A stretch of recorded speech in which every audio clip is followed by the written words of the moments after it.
قل يا أهل الكتاب تعالوا إلى كلمة سواء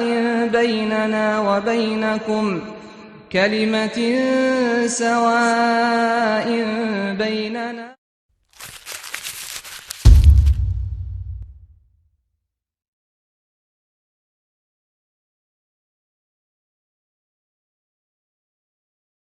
لا نحمده ونستعينه ونستغفره ونعوذ بالله من شرور أنفسنا ومن سيئات أعمالنا ما يحدث فلا مضل له وما يضلل فلا هادي له وأشهد أن لا إله إلا الله وحده لا شريك له وأشهد أن محمدا عبده ورسوله ثم ما بعد. La louange est à Allah et c'est à lui dont j'implore le secours et le pardon et je recherche refuge auprès de lui contre la méchanceté de mon âme et contre les méfaits de mes actes. Je témoigne que nul ne mérite d'être adoré si ce n'est Allah seul, le seul, l'unique, sans associé. Et je témoigne que Mohammed, sallallahu alayhi wa sallam, est son dernier messager. Alors, assalamu alaikum. Je m'excuse pour le retard. On a fait comme on peut. Et je remercie Cheikh Abdel Hakim d'avoir mis à disposition cette pièce et plutôt cette mektaba pour qu'on puisse partager, on va dire, un petit rappel profitable de camaraderie entre nous. Alors, moi, à mon habitude, j'aime bien commencer parce que la parole des hommes, elle est vaine et la parole d'Allah est la meilleure. Alors, j'aime bien commencer avec le Coran pour qu'on puisse, on va dire, se mettre en disposition pour ce petit rappel. Alors, j'ai ramené mon frère Abdoulaye qui, alhamdoulilah, il a un centre de Coran et il va commencer avec une petite récitation coranique. Assalamu alaikum wa rahmatullah. أعوذ بالله السميع العليم من الشيطان الرجيم. بسم الله الرحمن الرحيم. إن الذين يرمون المحصنات الغافلات المؤمنات لعنوا في الدنيا والآخرة ولهم عذاب عظيم. يوم تشهد عليهم ألسنتهم وأيديهم وأرجلهم بما كانوا يعملون. يومئذ يوفيهم الله دينهم الحق ويعلمون أن الله هو الحق اليقين. الخبيثات للخبيثين والخبيثون للخبيثات والطيبات للطيبين والطيبون للطيبات أولئك مبرعون مما يقولون لهم مغفرة ورزق كريم. يا أيها الذين آمنوا لا تدخلوا بيوتا غير بيوتكم حتى تستأنسوا وتسلموا على أهلها ذلكم خير لكم لعلكم تذكرون.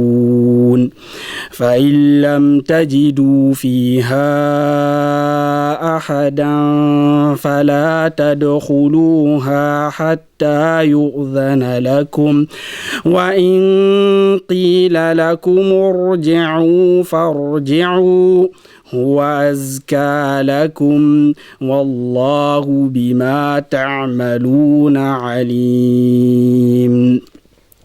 ليس عليكم جناح أن تدخلوا بيوتا غير مسكونة فيها متاع لكم والله يعلم ما تبدون وما تكتمون قل للمؤمنين يغضوا من أبصارهم ويحفظوا فروجهم ذلك أزكى لهم إن الله خبير بما يصنعون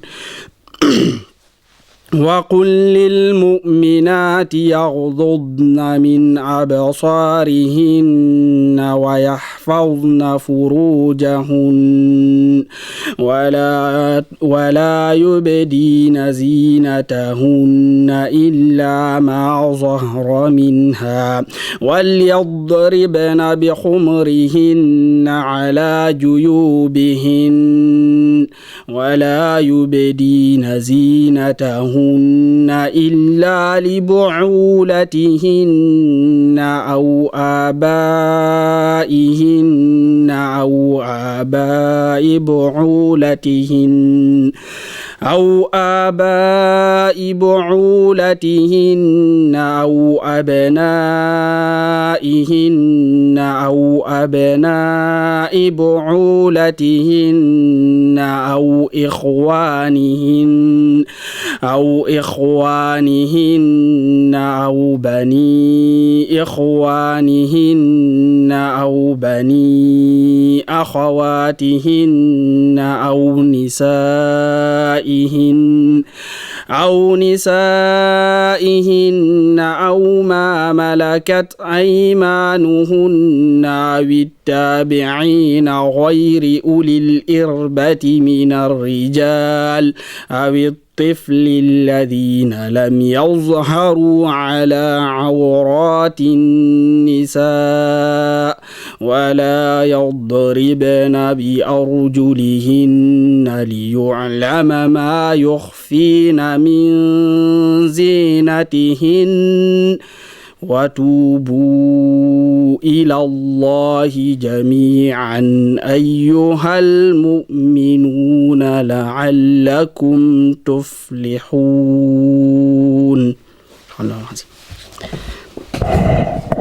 بارك الله فيك.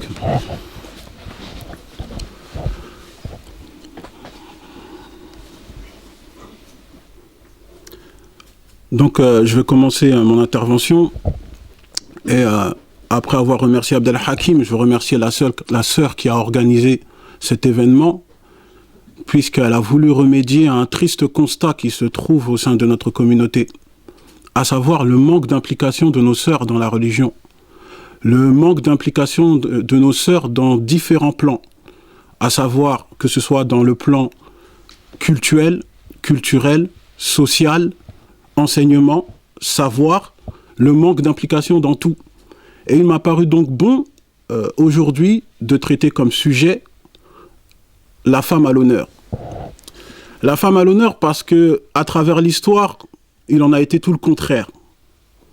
Et vu le climat actuel où l'islamophobie bat son plein et que la femme musulmane se retrouve en plein milieu de débats passionnels, d'allégations des plus grotesques à son encontre, parce qu'elle tient fermement à son identité religieuse, son éthique et sa foi, je pense que nous devons être extrêmement vigilants, être instruits sur ce sujet, parce que de nombreux détracteurs tentent d'affilier à l'islam le rôle d'une mouvance doctrinale aux traditions rétrogrades, où la femme serait reléguée au rang d'une simple mineure, ignorante et docile, privée de toute instruction ou de forme d'intelligence.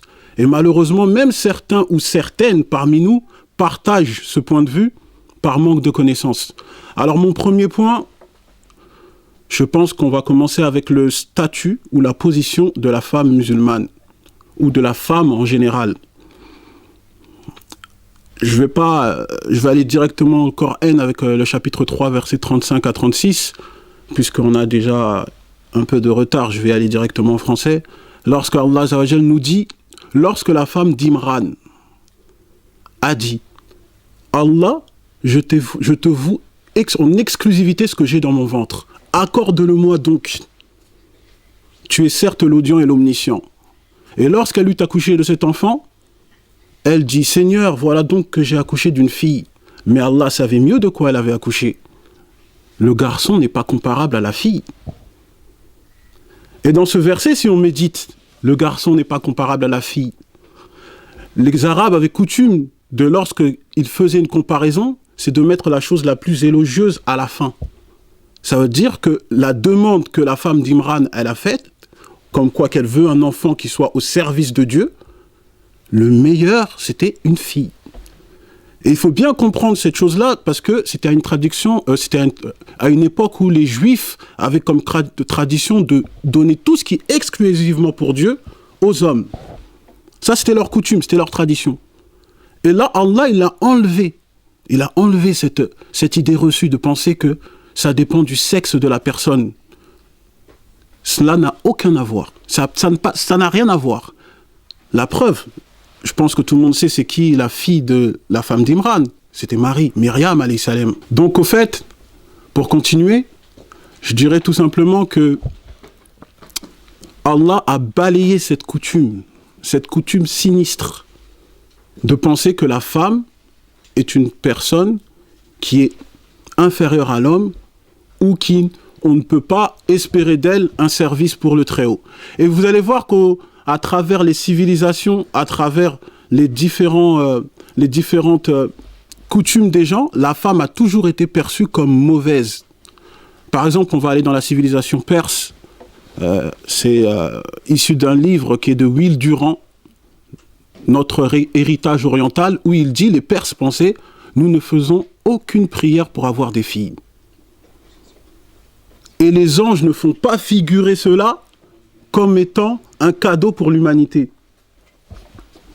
Et lorsque nous allons dans la civilisation hindoue, par exemple, il y a ce qu'on appelle le Code Manu. Et le Code Manu, en fait, c'est un traité qui est issu de la loi orale hindouiste. Et qu'est-ce qu'il est écrit dedans? Il est écrit « La femme est source de déshonneur, est source de souffrance, est source d'existence terrestre. » Et lorsqu'on va aussi dans la civilisation grecque, Socrate, par exemple, qui partageait l'idée générale de la société, pensait et disait la femme est source de crise et de détériorisation dans le monde. C'est un arbre empoisonné. Son apparence est belle, mais lorsque les oiseaux en mangent de ses fruits, ils meurent sur le coup. Lorsqu'on allait dans la civilisation chinoise, la femme avait un rang inférieur dans la société confucéenne, si bien même qu'elle a été réduite au rang de génitrice. C'est une simple génitrice, rien de plus. Et lorsque même il y avait trop de filles, il y avait trop de naissances de filles, ils avaient l'opportunité de prendre ces enfants-là et de les jeter dans les champs. On pouvait s'en débarrasser. Et l'enfant, il a qu'à mourir de froid. Il est même nourri par les cochons. Ça, c'était dans la civilisation chinoise. Et dans la civilisation juive, il y a un traité qui se trouve dans le Talmud. Et la référence, c'est le Menachov 43b, selon Rabbi Meir. Rabbi Meir, qui est le disciple du grand Rabbi Akiva. Pour ceux qui ne le connaissent pas, c'est l'un des plus grands maîtres de la 3e génération des docteurs de la loi de la Mishnah. Et la Mishnah, pour ceux qui ne savent pas, la Mishnah, c'est la source rabbinique la plus importante obtenue par compilation écrite de la loi orale juive. Et qu'est-ce qu'il est dit dans ce traité? Dans ce traité, il est dit que dans les 16 bénédictions journalières du juif, c'est-à-dire les 16 bénédictions que le juif doit effectuer chaque jour, il y a 3 bénédictions à faire. Remercier Dieu de ne pas être un païen et d'être un israélite, de ne pas être un esclave et de ne pas être une femme. Lorsqu'on va dans la civilisation chrétienne, Saint Augustin, qui est l'un des 4 pères de l'Église occidentale, l'un des 36 docteurs de l'Église, il dit, et je cite, « Le sexe de la femme n'est rien de moins qu'un défaut ou une imperfection de la nature. » Et d'ailleurs, même Saint Thomas d'Aquin, qui est le spécialiste de la philosophie scolastique et de la théologie catholique, il confirme les dires de Saint Augustin. Il dit dans sa somme théologique, et c'est au sujet de la question du péché originel, pour savoir si c'est qui de l'homme ou la femme qui a fait le plus grand péché, il dit, je cite encore, « C'est pour cela que Saint Augustin dit que la femme a une excuse de son péché en raison de son sexe inégal. Ça, c'est dans la civilisation chrétienne. Alors maintenant, quand on va dans la civilisation pré-islamique, la Jahiliya, dans le temps des Arabes, les Arabes haïssaient les filles. Ils avaient comme coutume d'enterrer les fillettes vivants, par crainte de déshonneur. Et c'est pour cela que je vous explique ce genre de pensée, pour que vous compreniez bien qu'avant, la femme était au rang le plus inférieur. C'est Allah Azza wa Jal qui a secouru la femme par le biais de l'islam. Lorsqu'on va par exemple dans le Coran, au chapitre 16, verset 58, Allah Azza wa Jal nous dit, il dit, et lorsque on annonce à l'un d'entre eux la naissance d'une fille, une tristesse profonde l'envahit. Ça, c'était chez les Arabes. Une tristesse profonde l'envahit. Le verset continue en disant, il se cache des gens à cause de la nouvelle qu'on lui a annoncée. Doit-il garder cette fille malgré le malheur engendré ou l'ensevelir sous terre? Et Allah dit, comment est mauvais leur jugement. Même le terme en arabe, c'est comment est ignoble leur jugement. Allah Azza wa Jal, il dénonce cette chose-là. Il dénonce cette pratique ignoble, ces actes abjects. Allah Azza wa Jal le dénonce. Et c'est pour ça que le troisième calife de l'islam, Omar ibn al-Khattab, il nous dit, et ça se trouve dans le Sahih Bukhari, il nous dit, à l'époque de la Jahiliya, nous ne donnions aucune valeur à la femme. Mais lorsque l'islam est venu, et qu'Allah a parlé d'elles, nous avions compris qu'elles avaient des droits sur nous. Alors maintenant, la question qu'on pourrait se poser, est-ce que la femme musulmane d'aujourd'hui marche avec fierté et honneur, en gardant dans son cœur Allah l'a secouru de toutes ces injustices? Est-ce que la femme musulmane d'aujourd'hui est la première à refuser catégoriquement qu'on insulte notre prophète bien-aimé, alayhi salatu wassalam, d'être un misogyne? Lui, qui à une époque où on haïssait les filles, on les prenait, on les jetait, c'était hib, honteux d'avoir une fille, il a dit haut et fort, le meilleur de vos enfants, c'est la fille. Et ça, c'est rapporté d'après Ibn Abu Dunya, d'après Hudayfa ibn al-Yémen. C'est la fille. Et si vous remarquez même, beaucoup de prophètes n'ont eu que des filles. Le prophète alayhi salatu wassalam n'a eu que des filles. Ces garçons sont tous morts en bas âge. Le prophète Shuaïb alayhi salam n'a eu que des filles. Le prophète Lot alayhi salam n'a eu que des filles. Si bien même que les pieux prédécesseurs disaient Allah aime les filles.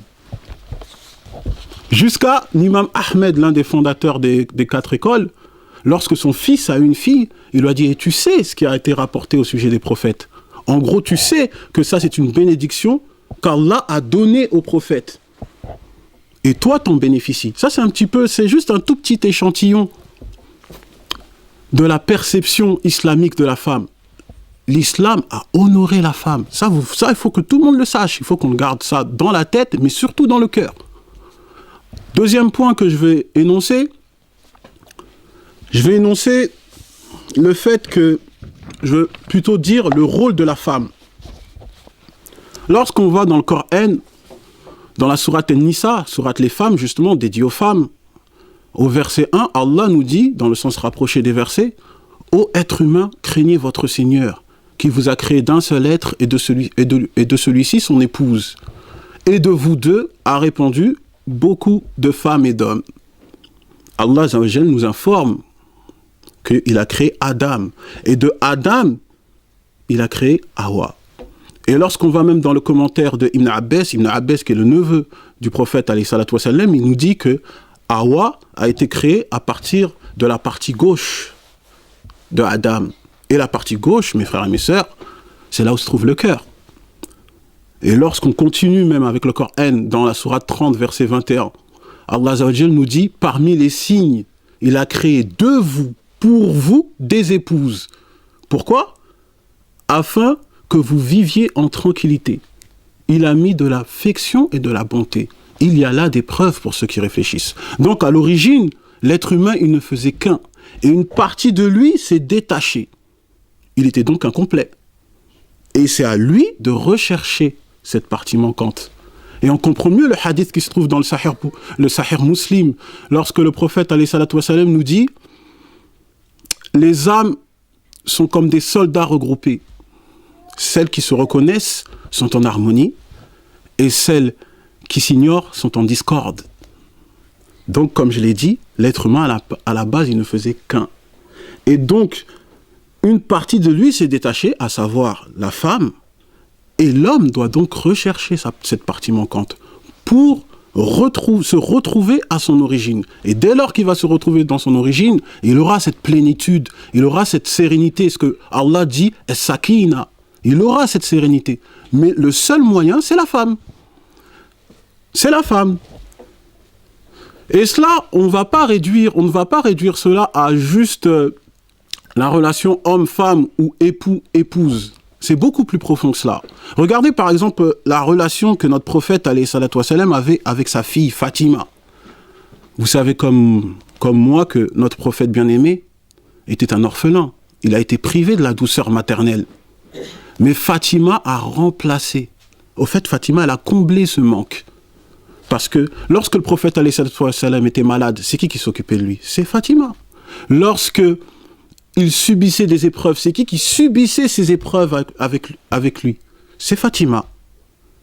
Celle qui l'écoutait, celle avec qui il pouvait discuter, se confier, c'était Fatima. Elle avait tellement une relation spécifique avec lui que son surnom, durant le vivant du prophète sallallahu alayhi wa sallam, durant son vivant, son prénom, c'était Mohammed, sa kunya, son surnom. La mère de Mohammed. Alors imaginez-vous ça. C'est sa fille, mais pourtant, durant son vivant, on l'appelle Mohammed. Et tout le monde sait que dans la tradition arabe ou la tradition africaine, on est très très à cheval dans les hiérarchies. Hein. Même l'ami de ton père, tu vas l'appeler tonton. Tu as même la barbe grise, tu vas continuer. Jusqu'à la mort, tu vas l'appeler tonton. Donc là, c'est une éloge.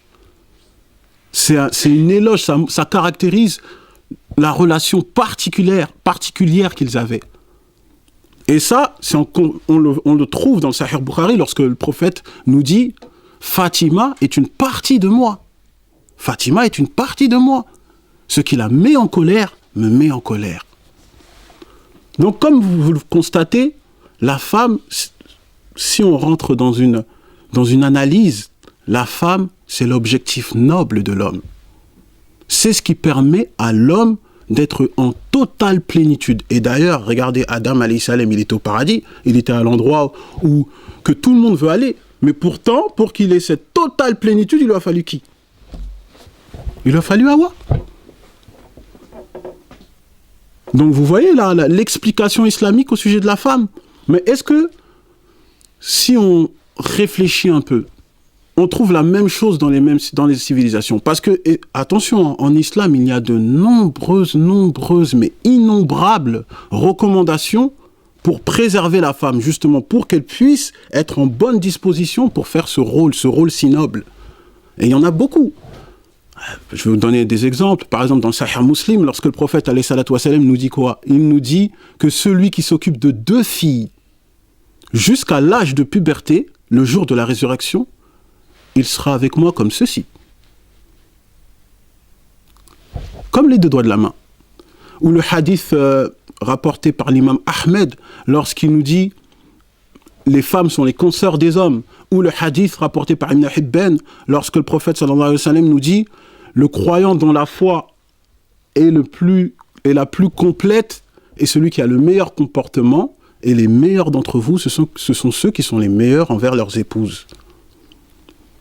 Est-ce qu'on trouve des phrases aussi limpides et aussi clairvoyantes pour la femme dans les autres civilisations? Non. Regardez, dans la civilisation grecque, est-ce que vous saviez que la femme pouvait être vendue, achetée comme une marchandise? Elle était dépourvue de tous ses droits.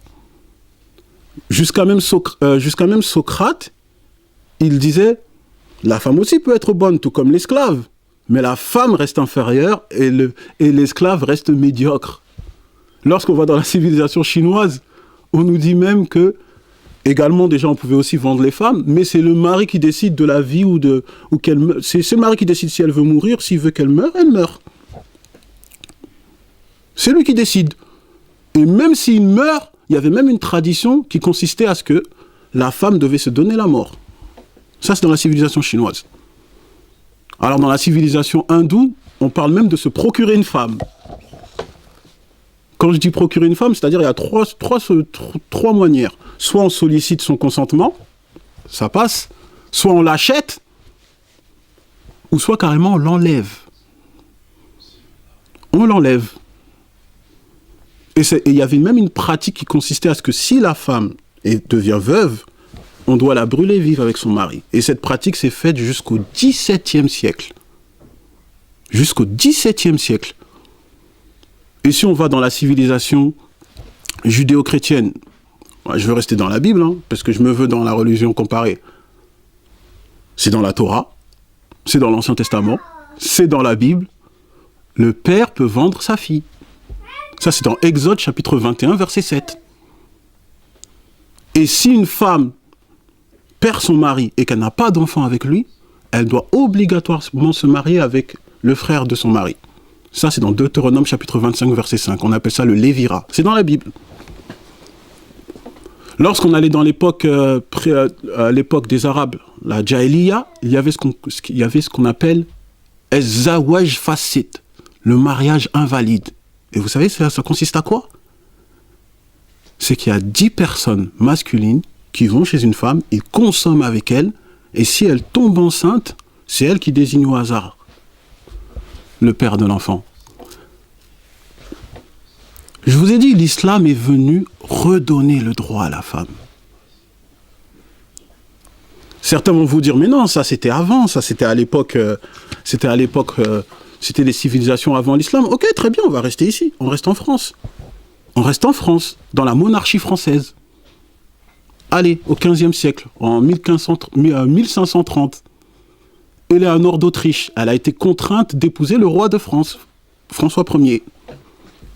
Philippe Ier, alors lui, il a carrément enlevé une femme. Il a enlevé une femme qui était mariée. Et il l'a forcée à l'épouser. Bertrade de Montfort. Alors Clotaire Ier, lui, il a fait quoi? Carrément, il a répudié sa femme pour la forcer à se marier avec quelqu'un d'autre. Garibalde Ier. Mais est-ce qu'en islam, on permet ce genre de choses? Non. Ça se trouve encore dans la sourate qui défend les femmes, sourate An-Nisa, dans le verset 19. Allah, il interdit formellement de marier une femme contre son gré. أعوذ بالله من الشيطان الرجيم بسم الله الرحمن الرحيم يا أيها الذين آمنوا لا يحل لكم أن ترثوا النساء كرها ولا تعضلوهن لتذهبوا ببعض ما آتيتموهن إلا أن يأتين بفاحشة مبينة وعاشروهن بالمعروف فإن كرهتموهن فعسى أن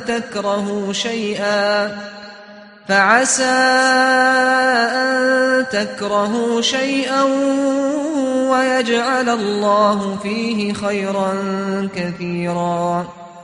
Allah est plus que clair. La yahilu lakum. Il ne vous est pas licite. C'est catégorique. C'est catégorique. Alors maintenant, on va encore nous dire, non, c'était dans la monarchie. Ok, très bien, moi je reste encore en France. Je reste encore en France avec le code civil. Allez, le code civil de 1810, le code de Napoléon. Est-ce que vous saviez que la femme était considérée comme une mineure, et ça c'est juridiquement, hein, comme une mineure sous la coupe de son mari? Elle n'avait pas de droit civil. Elle n'en avait pas. Il a fallu qu'elle attende 1907 pour disposer de son salaire. Elle ne pouvait même pas ouvrir un compte en banque sans l'autorisation de son mari. Là, et ça, il a fallu qu'elle attende 1965. Est-ce que c'est long? 1965. C'est pour cela que Voltaire disait « La femme est un esclave qu'on doit mettre sur un trône ». Georges Bernard Shaw, qui était un écrivain qui avait le prix Nobel de la littérature en 1925, il nous dit « Dès lors où la femme se marie, tous ses biens sont la propriété de son mari, en vertu des lois anglaises. Et c'est ces personnes-là, qui sont issues de ces cultures, qui pointent du doigt nos sœurs. Vous, en islam, vous n'avez pas le droit, vous, ceci, vous, cela. Et les femmes musulmanes, elles ne disent rien. Elles restent muettes. Mais est-ce que la femme, on peut la forcer à se marier? Non. Est-ce que la femme musulmane, ses biens appartiennent à son mari? Non. Ses biens et son argent n'appartiennent qu'à elle. Et son mari n'a aucun droit dessus. Et ça, il y a ijmer, consensus des savants. Et Cheikh Abdel Hakim est là, hein, puisqu'on doit revenir aux anciens. C'est lui qui va vous confirmer ça. Par contre, les biens et l'argent du mari, ah, là, ça appartient aussi à la femme. Elle peut piocher dedans. C'est là qu'il y a les frères qui font la grimace. Ils vont se dire, oh, dis pas tout comme toi. Il ne faut pas tout dire. Non. La femme peut prendre dedans. Est-ce que les gens le savaient? Ou est-ce que les gens font l'effort de le savoir? Là, c'est la vraie question. Et moi, je dirais, hein, tout simplement pour conclure cette deuxième partie, c'est on va rentrer dans le Coran. Là où Allah, il nous montre, il y a une subtilité dans le Coran qui est magnifique. Je l'ai lu il y a pas longtemps. Je l'ai lu d'un savant il y a pas longtemps, j'étais étonné. C'est que c'est vrai que lorsqu'on parle des êtres humains et qu'on spécifie les deux sexes, c'est-à-dire lorsqu'on dit les hommes et les femmes et les hommes, si on parle de création, on commence par la femme. Lorsque vous allez par exemple dans la sourate 49, verset 42, on dit Allah crée ce qu'il veut, il donne des dons il donne comme don de filles à qui il veut, il octroie des garçons à qui il veut. On a commencé par la création, donc on commence par la femme. Et lorsqu'il s'agit de l'homme, c'est toujours la responsabilité. Par exemple, dans sourate 40, verset 40, Allah nous dit « Celui mâle ou femelle qui fait des bonnes actions tout en étant croyant ». Là, il y a le sens des responsabilités. On commence par l'homme. Et là, c'est une manière de montrer que l'homme, il est responsable de la femme. Il doit la préserver, il doit la mettre en disposition pour qu'elle puisse faire le bien. Et ça, c'est en confirmation avec le hadith du prophète, alayhi salatu wassalam, qui est rapporté par l'imam Ahmed, d'après Abu Huraira, lorsqu'il dit, je vous laisse une responsabilité que vous ne pouvez vous exonérer. Le respect des droits des deux faibles. La femme et l'orphelin. Maintenant, on va se demander pourquoi le prophète, alayhi salatu wassalam, a mis la femme et l'orphelin au même rang.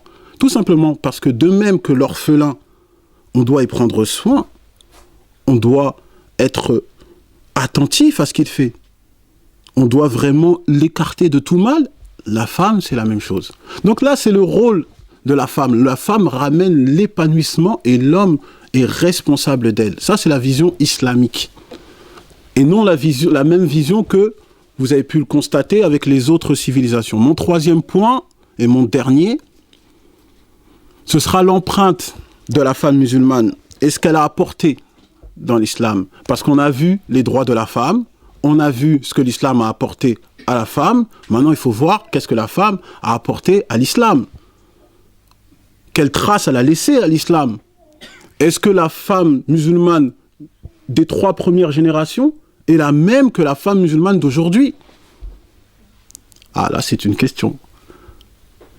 Est-ce que la femme musulmane d'aujourd'hui, par ses agissements, et malgré elle, se retrouve à confirmer, par exemple, une phrase de Montaigne qui disait la chose la plus utile et la science la plus honorable et occupation de la femme, c'est la science du ménage.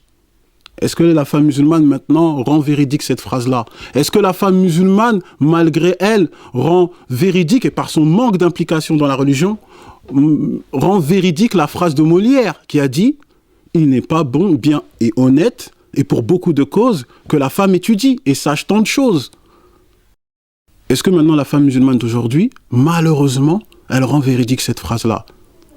Est-ce que, malgré que des grands savants de l'islam, hein, des sommités comme Ibn Hajar, l'un des plus grands juristes de l'islam, il a eu comme professeur une femme, Hafid Zeynep, l'imam Suyuti, il a eu comme professeur Hajar bint Mohammed, bien entendu dans les convenances islamiques, mais ils ont eu des femmes comme professeurs. Est-ce que la femme musulmane d'aujourd'hui adhère, par exemple, à des phrases qu'on trouve dans la Bible, dans 1 Timothée chapitre 21, verset 11, que la femme ne peut pas enseigner à l'homme, car par sa nature, elle égare celui-ci.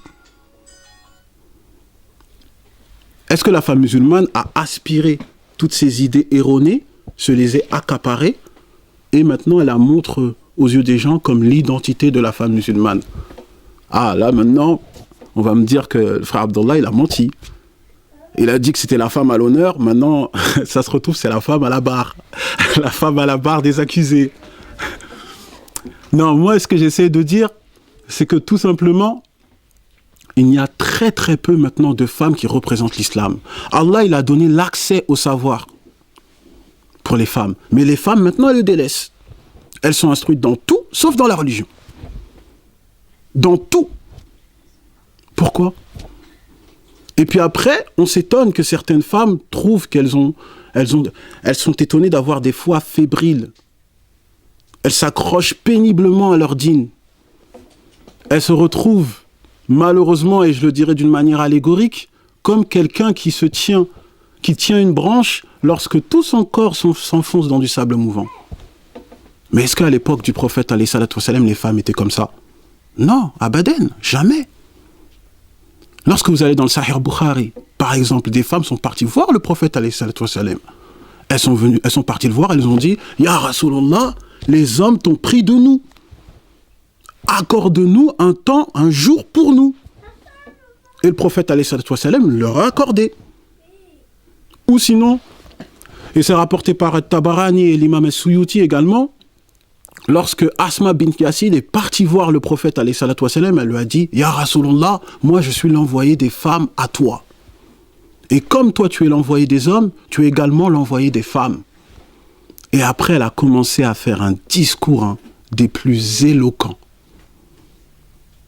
Un discours, mais à un niveau ajib jiddan jidda, trop élevé, c'était trop élevé. Jusqu'à le prophète, alayhi salatu wassalam, il est parti, il a regardé ses compagnons, il leur a dit « Est-ce que vous pensiez qu'une femme pouvait avoir un discours aussi élevé ?» Et les compagnons, ils ont répondu « Wallah, ya Rasulallah, jamais on n'aurait pu penser que les femmes auraient pu parler de la sorte. » Nous, c'est cette émancipation qu'on veut. C'est celle-là que nous agréons. On veut des femmes instruites. Des femmes qui ont une liberté spirituelle encadrée par l'islam pour écarter le carcan de l'ignorance et se rapprocher de l'horizon du savoir. Parce que vous pensez réellement que si les femmes d'aujourd'hui, nos sœurs musulmanes, elles seraient comme les femmes d'auparavant, des 3 premières générations de l'islam, vous pensez qu'on pourrait les dénigrer de la manière dont on les dénigre actuellement? Wallah, jamais. Jamais.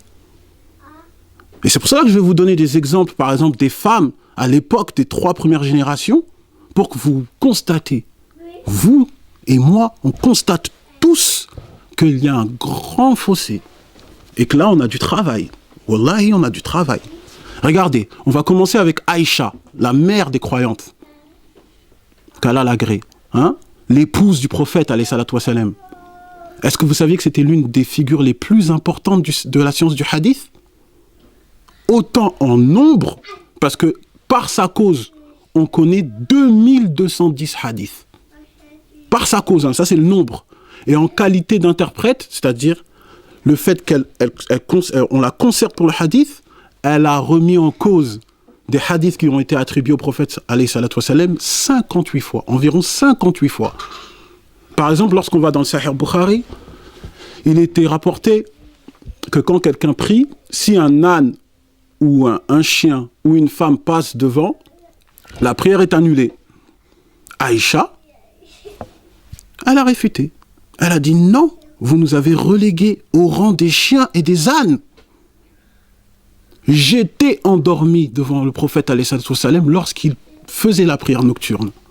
Après, moi, je ne rentre pas dans les avis des fuqaha de est-ce que c'est est-ce que c'est bon ou pas? Ce n'est pas mon domaine, moi je suis un tout petit ignorant, je n'ai rien à dire dedans, mais c'est juste pour vous montrer que Aïcha, elle avait du poids, elle parlait, elle laissait des traces, elle a laissé une empreinte dans l'histoire islamique. Mais est-ce que la femme pouvait témoigner dans les autres civilisations? Non. Elle ne pouvait pas témoigner. Moi-même, lorsque je suis parti en Chine, il y avait une expression, c'était quoi? C'était « écoute ce que ta femme dit, mais ne la crois jamais. » Tu la crois jamais. Et lorsqu'on va dans le judaïsme, par exemple, les commentateurs, je prends un exemple, Rashi, c'est la plus grande autorité rabbinique du Moyen-Âge. Rashi dit la femme est inapte au témoignage. Elle est inapte. Et lorsqu'on va dans le christianisme, par exemple, il y a saint Thomas d'Aquin. Saint Thomas d'Aquin, il expliquait les catégories de personnes de qui on peut prendre le témoignage, et il expliquait les personnes qui étaient exclues. Et il a dit, et je cite, c'est la faiblesse de l'usage de la raison. Ceux-là, on ne peut pas prendre d'eux. Et c'est qui dedans? C'était le cas de qui? Le cas des enfants, des fous et des femmes. Des femmes. Mais nous, alhamdoulilah, Aïcha, elle parle. Aïcha, elle laisse sa trace. Comme à la mort de Saad ibn Abu Waqqas, lorsqu'elle a suggéré qu'on fasse la prière funéraire dans la mosquée de Nabi. Et les gens s'y opposèrent. Elle a dit, mais que la mémoire des gens est mauvaise. Saïd Sohail ibn Beydha a fait la prière ici. On a fait la prière pour sa mort ici, dans la mosquée du prophète. Elle a contribué. Elle a laissé des traces. Mais nos femmes là, les sœurs musulmanes, elles font quoi aujourd'hui? Elles font quoi? Darda, l'épouse de Abu Darda, le compagnon Abu Darda qui est célèbre, elle, c'était une référence dans la science du hadith. Au point où elle donnait des cours dans les mosquées. Maintenant, c'est où qu'on va entendre, oui, il y a une sœur qui donne des cours de manière hebdomadaire pour les sœurs dans telle mosquée. Walou. Elle était aussi célèbre que Hassan al-Basri ou Ibn Sirin. Moi, je ne parle pas de n'importe qui, là. Si on prend, par exemple, Fatima, la fille de Hussein qui est le petit-fils de Nabi. Fatima, c'était la femme la plus pieuse et la plus savante de son époque. Jusqu'à Ibn Hisham. Et Ibn Hisham, c'est les historiens les plus connus de l'islam. Ils l'ont pris comme référence pour la biographie du prophète, alayhi salatu wassalam. Elles sont où, ces femmes-là? Elles sont où? Nafissa, la fille de l'autre petit-fils du prophète, alayhi salatu wassalam, El-Hassan. Elle, vous savez, c'est qui l'a formée? C'est l'imam Malik, un fondateur des 4 grandes écoles. Alors, c'est lui qui l'a formée à Médine. Après, elle s'est établie en Égypte. Elle ne s'est pas arrêtée là. Elle a fait une académie religieuse qui a attiré des sommités. Mais quand je vous dis des sommités, des montagnes de sciences. Et dans les montagnes de sciences, c'était qui? Il y avait qui dedans? L'imam Shafi'i, un autre fondateur des 4 grandes écoles. Mais elles sont où, ces femmes-là? Elles sont où? On les cherche. On les cherche. Parce que nous, on veut des femmes qui reprennent leurs droits. Les droits des femmes qu'on a volés. Et wallah, ce n'est pas les hommes qui vont vous rendre vos droits. Wallah, ce ne sera pas les hommes. Moi, quand j'ai appelé un frère, je lui ai dit, oui, écoute, je vais faire une conférence. C'est la femme à l'honneur. Il m'a fait, oh là là, tu vas nous mettre dans des problèmes qu'on va rentrer avec nos épouses. En gros, ne dis pas. Dis pas tout. Rien. Dis rien du tout. Ne dis pas tout. Mais on va tout dire, Inch'Allah. On va me traiter de traître peut-être, mais on va tout dire. On va tout dire parce que je veux mettre en évidence, par exemple, le proverbe arabe qui dit que derrière tout grand homme se trouve une femme. Et on va tout dire parce que les savants, eux, ont tout dit. Ibn Hajar, il a fait un livre qui recense la biographie de 1543 femmes savantes. 1543. Es-Sakhawi, un autre historien connu de l'islam, il a fait un ouvrage de 1000 savantes. Il a recensé la biographie de 1000 savantes. An-Nawawi, qui connaît pas An-Nawawi ici? Qui a fait Riyad Salihin, les jardins vertueux. Il a fait un ouvrage complet consacré aux femmes qui ont excellé dans les sciences religieuses. Ce livre s'appelait El-Khatib al-Baghdadi, l'histoire de Bagdad. Ibn Sa'd, dans son livre de référence, At-Tabaqat al-Kubra, il a réservé une section entière que pour des femmes savantes. Mais nous, maintenant, on va faire la biographie de quelle femme musulmane? De qui et pourquoi? De celle qui s'est endormie le plus rapidement? Voilà, non. Le niveau, il a trop baissé. On veut des femmes intègres. Alors, nous, on veut des femmes qui renaissent de leurs cendres, qui marquent l'empreinte dans l'histoire islamique, comme les femmes auparavant. C'est cela qu'on veut, nous. Et je vais clôturer, parce que je pense que j'ai été relativement long, puisqu'on a commencé avec une très belle récitation de notre frère. On va énoncer une petite subtilité que les savants disent au sujet de la femme dans le Coran. Vous allez remarquer que quand on parle de la femme dans le Coran, on ne cite pas le nom des femmes, à part une seule. C'est qui? Myriam, alayhi salam. Mais pourquoi? Parce que on sait que les Juifs l'avaient accusée d'adultère, de fornication. Alors Allah, pour l'honorer, pour montrer que c'est une femme vertueuse, il a dit son nom comme ça. On ne dit pas non, c'est pas elle, c'est une autre. Non, Allah, il a mis son nom. Mais à part elle, on ne donne pas de nom. Pourtant, il y a des femmes dans le Coran. On a cité le nom, on a cité les gestes et les comportements, les actions des femmes dans le Coran. Mais on n'a pas dit leur nom. Pourquoi? Parce que, on voulait mettre en évidence en premier lieu leur comportement et ce qu'ils ont fait. Et en deuxièmement, on voulait que les femmes musulmanes puissent prendre ces femmes-là comme modèles. Et qu'elles ne prennent pas comme modèle des stars ou je ne sais pas qui, là. Ça ne nous intéresse pas, nous. On veut prendre des femmes qu'Allah a honorées comme modèles. Et parmi ces femmes-là, je vais vous donner des exemples. Par exemple, la reine de Saba. La reine de Saba qui était dotée d'une intelligence et d'une sagesse hors pair. Nous, on veut des femmes comme ça.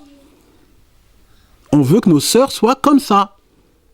Les filles de Shoaib, lorsqu'Allah parle d'elles, elles étaient extrêmement bien éduquées. Et elles avaient une pudeur, elles respiraient la pudeur. Jusqu'à Allah, pour l'une d'entre elles, il a qualifié sa démarche de pudique. Même sa démarche était pudique. Allahu Akbar. Même sa démarche. Nous, on veut des femmes comme ça.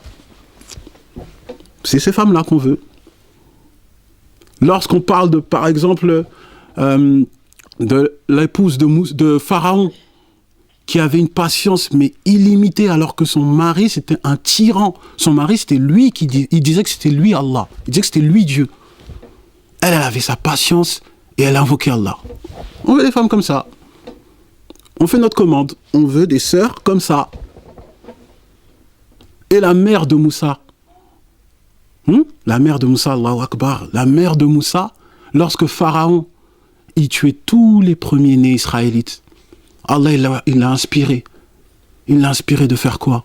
Il l'a inspiré de prendre son enfant, de le mettre dans une corbeille et de le jeter dans le rive du fleuve. Mais quelle femme pourrait faire ça à l'heure où on est? Quelle femme pourrait avoir cette confiance absolue en Allah pour faire ça? Ça, c'est des femmes qu'on veut que nos sœurs, elles les prennent comme modèle. C'est ces femmes-là. Alors moi, je pense que je vais clôturer mon intervention comme ça, parce que je pense que j'étais assez long. Je pense qu'on est à une époque où on a assez dormi. Que ce soit homme ou femme, parce que là, j'ai vu qu'à la fin, on dirait que je suis allé un petit peu trop loin, et pourtant, c'était la femme à l'honneur, donc je vais m'en excuser. Mais je veux que on essaie de méditer. Que ce soit vous ou moi, moi c'est la même chose. Wallah, moi c'est la même chose. Mais qu'on essaye de méditer et qu'on essaye de s'imprégner des personnes qui ont marqué l'histoire.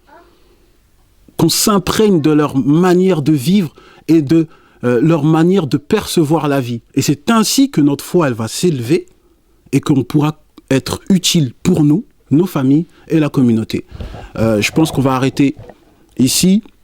On va faire une petite pause de 15 minutes. Après, si vous voulez, on va faire tourner des papiers. je vais essayer de répondre à quelques questions selon mes capacités. Hein. Je vais répondre à quelques questions et vous laissez votre mail sur la feuille. Comme ça, si les autres questions, je ne peux pas répondre actuellement, peut-être je vous enverrai des mails avec le mail de mon association. Subhanakallahumma bihamdik, ashhadu an la ilaha illa ant, astaghfiruka wa atubu ilayk.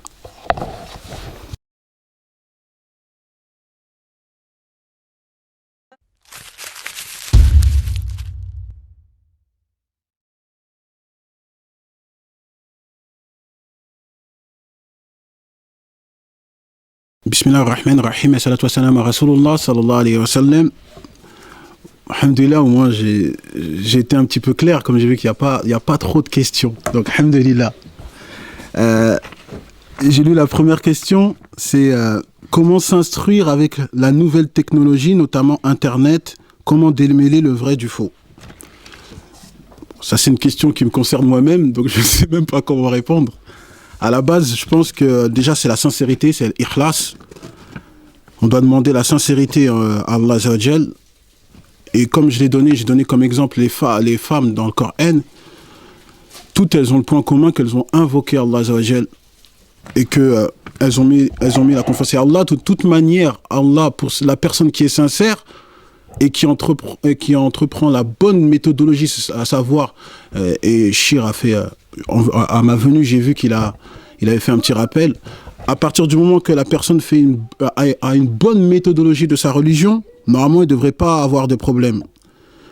Il ne devrait pas avoir de problème. Après, je pense que déjà la première éducation qu'un musulman ou une musulmane doit avoir en premier lieu, c'est une relation avec le Coran. C'est une relation avec le Coran. Parce que nous, on aime bien s'accrocher aux paroles des hommes, mais on n'aime pas s'accrocher à la parole d'Allah. Et je pense que c'est le plus important. Et ça, c'est un travail que moi-même, je dois faire. Hein, parce que quand j'ai commencé le djinn, justement, j'ai fait cette erreur. Et je dois combler ces lacunes. Frère, Inch'Allah. Là, il y a une sœur, je suis sûr que c'est une sœur qui l'a écrit, parce que c'est assez marrant. Pouvez-vous faire davantage de conférences ainsi pour éduquer, elle a mis en majuscule, hein, éduquer les hommes de notre communauté. Je crois que c'est une petite revanche. Hein. Car contrairement à ce que vous dites, les femmes qui s'instruisent et cherchent à être fortes et prendre leurs droits existent réellement. Mais nous ne sommes ni soutenus, ni valorisés par nos pères, frères, etc. Et effectivement, le Cheikh Abdel Hakim m'a fait cette remarque. Moi, j'ai juste suivi les instructions qu'on m'a dit que c'était pour les femmes. C'est pour ça que je me suis un petit peu plus penché du côté de la jante féminine. Mais effectivement, si le capitaine chavire, tout le bateau coule. La prochaine question.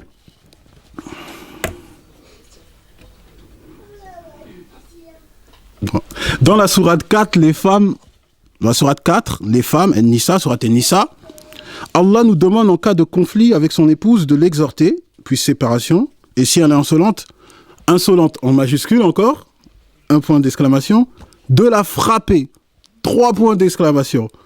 Comment doit-on le faire? J'espère qu'on ne me demande pas la technique pour la mettre KO, Inch'Allah, j'espère que c'est pas ça.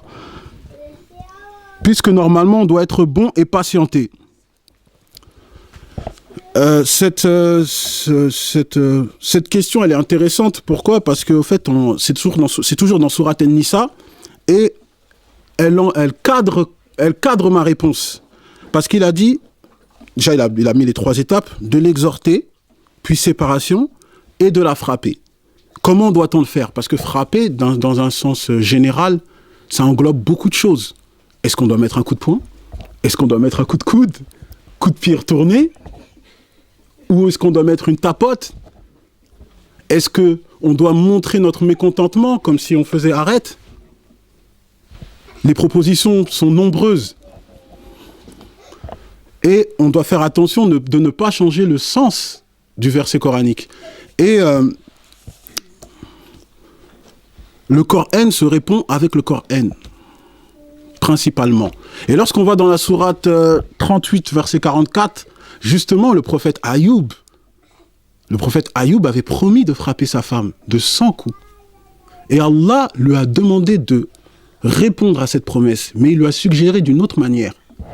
il lui a dit de prendre 100 brindilles d'herbe et de frapper un seul coup. Donc par cela, ça nous montre déjà que c'est symbolique. Parce que si déjà Allah lui demande de tenir sa promesse, mais il lui donne un moyen de le faire sans que ça ne porte atteinte à la femme. Ça prouve que le verset qui a été cité là dans la sourate 4, qui est dans la question, ça prouve que ça ne peut être compris que d'une manière symbolique. Et d'ailleurs, Ibn Abbas, le neveu du prophète, alayhi salatu wassalam, celui qui comprenait mieux le Coran, il nous explique ce verset comme étant symbolique, parce que le terme en arabe, c'est daraba. Et daraba, en arabe, il y a beaucoup de significations, comme le fait de donner un exemple. Et Ibn Abbas, il commande que c'est dans un sens symbolique, et il donne comme exemple, par exemple, de frapper avec une branchette de siwak, le frottoir à dents. Donc je ne pense pas que cela pourrait faire mal à quelqu'un.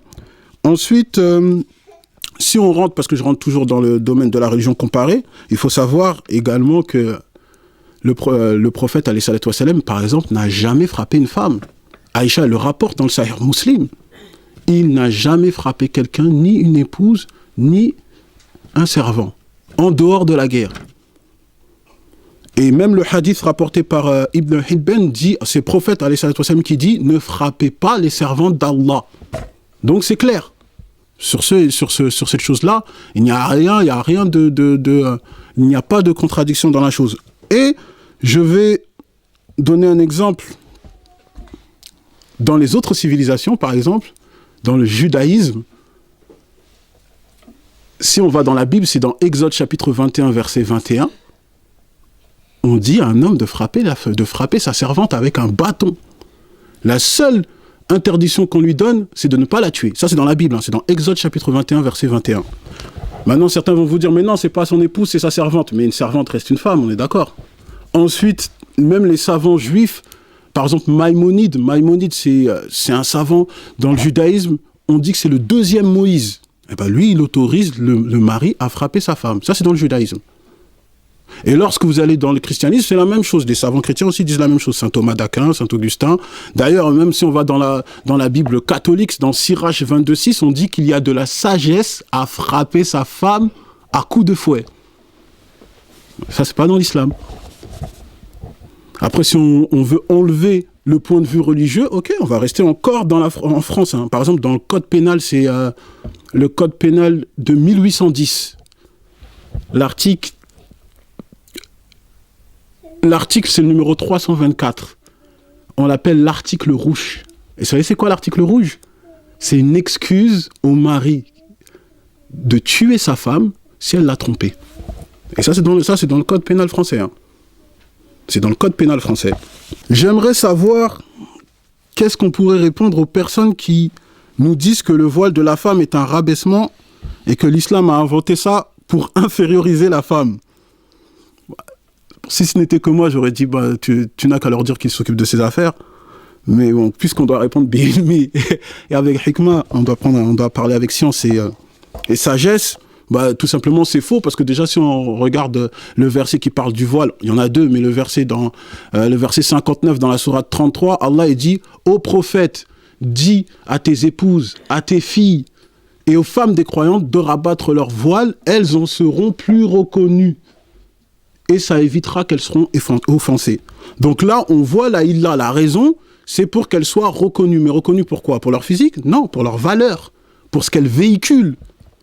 Parce que, qu'on ne se le cache pas, lorsqu'une femme est voilée, même celui qui n'aime pas l'islam, quelqu'un qui n'aime pas l'islam et voit une femme voilée, il sait déjà ce qu'elle, je dis bien de manière générale, ce qu'elle adhère et ce qu'elle n'adhère pas.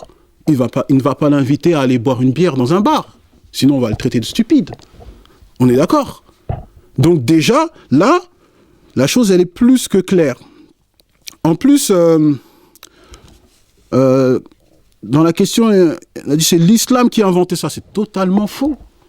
Totalement faux. Avant l'islam, il y avait déjà le voile. Dans la Bible, on parle du voile dans 1 Corinthiens chapitre 11, verset 5. Et chez les Juifs aussi.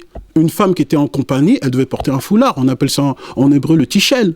Et les femmes juives orthodoxes, elles doivent raser leur tête. Elles doivent mettre une perruque. On appelle ça le chétel. Et si maintenant c'est trop soutenu pour les gens, ok, on va laisser les trois religions monothéistes. 5 siècles avant Jésus, dans la Grèce antique, il y avait Hérodote qui avait justement instauré dans la Grèce antique que toutes les femmes qui sont mariées, elles mettent le voile. C'est une manière de les distinguer. Donc c'est toujours cette même démarche de distinguer les femmes mariées des autres. Les femmes mariées étaient voilées. Comme ça, si d'autres personnes voulaient convoitiser des femmes, si elles voyaient qu'elle était voilée, ils savaient que non, elle, la place est prise. C'est une manière de reconnaître. Après, bien entendu, dans l'islam, il y a aussi la notion de pudeur. Et lorsqu'on parle de la notion de pudeur, tout à l'heure, je vous ai parlé des filles de Shu'aib dans la sourate 28, verset 25. Omar ibn al-Khattab, lorsqu'il a commenté ce verset, ça se trouve c'est rapporté par Al-Hakim. Ouais, c'est par Al-Hakim. Lorsque Omar ibn al-Khattab, il a dit que lorsque la fille de Shu'aib est partie voir Moussa, alayhi salam, parce qu'elle est partie voir Moussa pour lui demander de rejoindre Shu'aib, elle a fait quoi? Elle a marché avec sa main qui protégeait son visage. Elle marchait comme ça. Et elle est partie parler à Moussa. Et Moussa, il lui a dit, mets-toi derrière moi, car on ne regarde pas le postérieur des femmes. Indique-moi juste où je dois aller pour voir ton père, mais mets-toi derrière moi, car on ne regarde pas le postérieur des femmes. Est-ce qu'on va dire que c'est la soumission à l'homme? Non, c'est plutôt du respect. Je pense que tout le monde est d'accord avec cela. Tout le monde est d'accord. Donc, je pense que pour cette histoire de voile, c'est réglé. Et en plus, lorsqu'on parle de soumission à l'homme, je suis désolé, je reviens encore dans la Bible. Dans Éphésiens chapitre 5, verset 24, on nous dit « Femmes, soyez soumises à vos maris ». Donc je ne vois pas ce qu'on peut comprendre d'autre.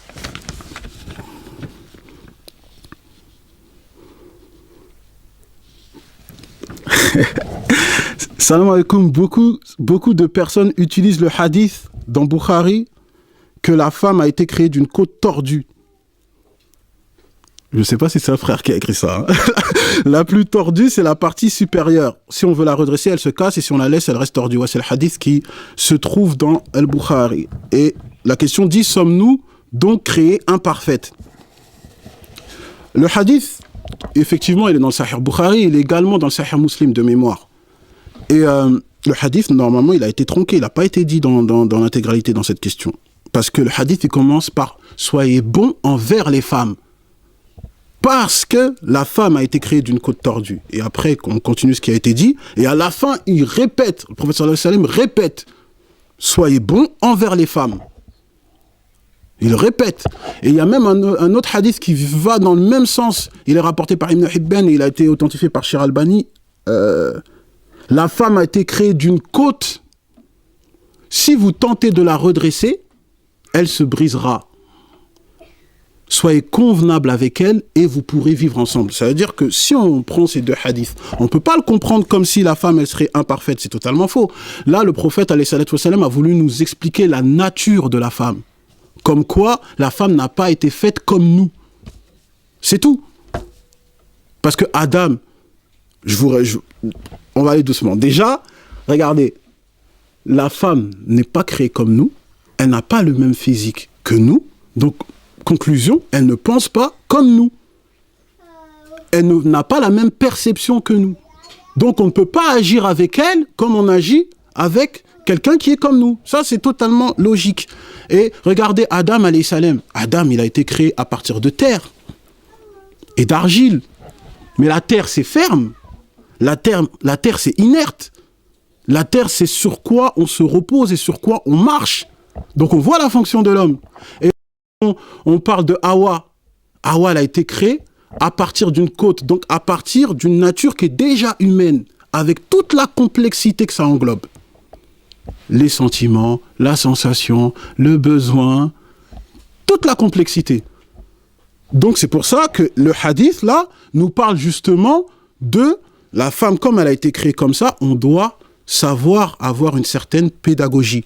Et lorsqu'on parle de tordu, ça n'a rien à voir d'une manière... Ça ne veut pas dire que c'est imparfait. Regardez, lorsque tout à l'heure je vous ai parlé du verset dans Sourate An-Nisa, le verset 1, là où Ibn Abbas il commente que la femme a été créée à partir de la partie gauche de Adam, la partie où se trouve le cœur.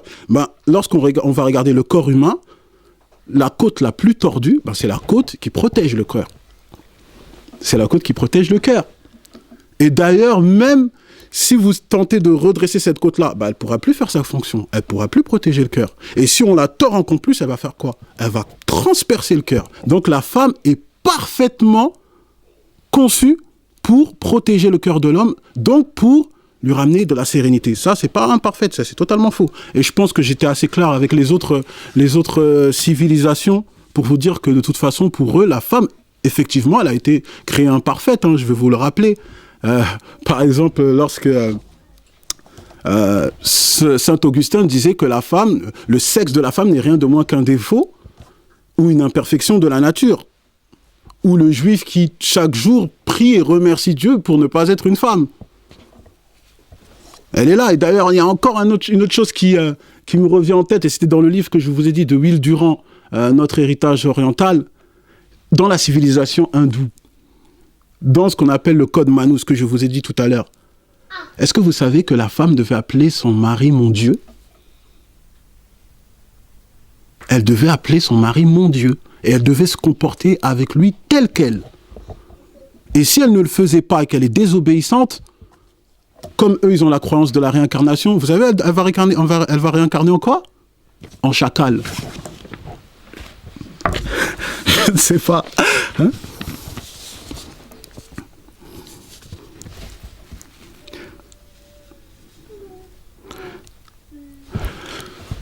Ouais, là, la personne a mal commencé. Salam alaikum shir. Bon, moi, déjà, je ne suis pas un shir. Je suis un shir juste dans mon lit avec mon oreiller. Parce que rien de plus, rien de moins. Et elle a dit, tu nous as dit certaines choses très intéressantes, mais j'aimerais savoir comment comprendre alors le verset « Les hommes ont un pas sur elle » et le verset « Les hommes ont autorité sur elle, sur les hommes ». Il y a deux versets déjà. Le premier, « Les hommes ont un pas sur elle », c'est le verset qui se trouve dans Surat al-Baqarah. C'est ça, Abdullah, Surat al-Baqarah, non? Ça commence comment? Les hommes ont un pas sur elle. Mais je pense qu'il est tronqué. Oui, je vois. C'est dans le verset 228. Au fait, le verset, il dit quoi? Le verset, il dit... regardez, vous avez vu tout à l'heure ce que je vous ai dit? Je vous ai dit, il faut faire très attention quand on tire des phrases et on les sort de leur contexte. Le verset, au fait, dans Surat al-Baqarah, le verset 228, Allah, il dit « Les femmes ont des droits équivalents à leurs obligations, mais les hommes ont un pas sur elles. » C'est ça, en fait, le sens. Mais les hommes ont un pas sur elles. Et même quand on parle d'ont un pas, le terme, c'est daraja. Non, oui, c'est daraja. Et le terme, normalement, c'est même pas ont un pas sur elles, ont un degré, comme a dit Ibn Abbas. Et en plus... Si on rentre dans le commentaire d'Ibn Abbas, et c'est dans le tafsir de Tabari, il nous dit, regardez comment il explique ce verset. Parce que là, on a voulu nous dire, c'est pour montrer la soumission de l'homme. Regardez. Ibn Abbas commence ce verset en disant, j'aime m'embellir pour mon épouse comme j'aime qu'elle s'embellisse pour moi. Car Allah a dit, les femmes ont des droits équivalents à leurs obligations. C'est comme ça qu'il explique. En gros, la femme, elle a l'obligation de se faire belle pour son mari. Et Ibn Abbas dit, ça, c'est aussi son droit, que l'homme se fasse beau pour elle. Son obligation devient même un droit. Après, Ibn Abbas, il continue, il dit, et moi, je n'aime pas exiger tous mes droits par rapport à elle, car Allah a dit, et il cite le verset qui est cité dans cette question, les hommes ont un degré sur elle. En gros, le degré que l'homme il a sur la femme, c'est que normalement, lui, il doit avoir la capacité, et c'est un droit à la femme, il doit avoir la capacité de laisser passer certaines choses que la femme n'acquitte pas dans ses droits. C'est ça l'explication de Ibn Abbas. Donc en vérité, ce verset, il est favorable pour les femmes. Normalement, c'est les femmes même qui vont sortir ce verset. N'oublie pas ce verset, Ibn Abbas, il a dit ça. Normalement, c'est les femmes, c'est le contraire. C'est le contraire. Et le verset suivant, les hommes ont autorité sur les hommes, celui-là, je vois c'est lequel, c'est celui dans Surat An-Nisa. C'est dans Surat An-Nisa, c'est le verset 34. Et là aussi, il y a une suite. Les hommes ont autorité sur les femmes en raison des faveurs de ceux-là sur celles-ci. Et ont autorité aussi, celui-là, même Ibn Abbas, quand il le commente, le terme, si je me souviens, c'est kawimun. Kiwama, voilà, c'est kiwama, et le terme, voilà. Et donc, le terme, c'est chef de famille. C'est comme ça qu'il explique Ibn Abbas. Il explique comme quoi que les hommes sont responsables des femmes. Et ça rentre dans le même état d'esprit que le verset qui a été cité auparavant. Et donc, par rapport à cela, on comprend encore une fois que ce n'est juste que l'homme est responsable de la femme. Et là, on peut le comprendre d'une manière... si on prend tout d'une manière globale dans le Coran, c'est pour ça que je vous ai dit qu'il faut qu'on s'accroche au Coran. Parce que regardez, Adam, alayhi salam, lorsque l'imam Bahawi explique que Adam, lorsque Allah il a menacé Adam de ne pas suivre les pas du diable avec Hawa, sinon il serait chassé du paradis. L'imam Bahawi explique que celui qui a subi les conséquences de cet acte, c'est Adam. Parce que c'était Adam qui était responsable de Hawa. Et c'est pour cela que Adam, il a l'obligation, et nous les hommes aussi, on a cette obligation de, par exemple, s'occuper des femmes, de s'assurer qu'elles mangent, qu'elles soient vêtues. Tous ces ordres que vous connaissez tous, ça, c'est l'imam Bahawi explique que lorsque la faute est faite des deux, c'est l'homme qui en subit les conséquences. Donc c'est normal. Je pense que celui qui est capitaine, la responsabilité sur lui, c'est normal qu'il aura la décision finale, parce que si quelque chose se passe, c'est lui qui prend les soucis. Hein, c'est comme un capitaine de navire. L'équipage a son mot à dire, mais c'est normal que c'est lui qui est le dernier, on va dire le dernier mot. Parce que si le bateau coule, on va dire c'est la faute à qui? Et puis même si le bateau est en train de couler, tout le monde doit partir. C'est qui le dernier qui doit sortir du navire? C'est pas le capitaine? Bah encore heureux qu'il va encore décider quand même, faut pas exagérer. Ce serait un petit peu normal, je pense.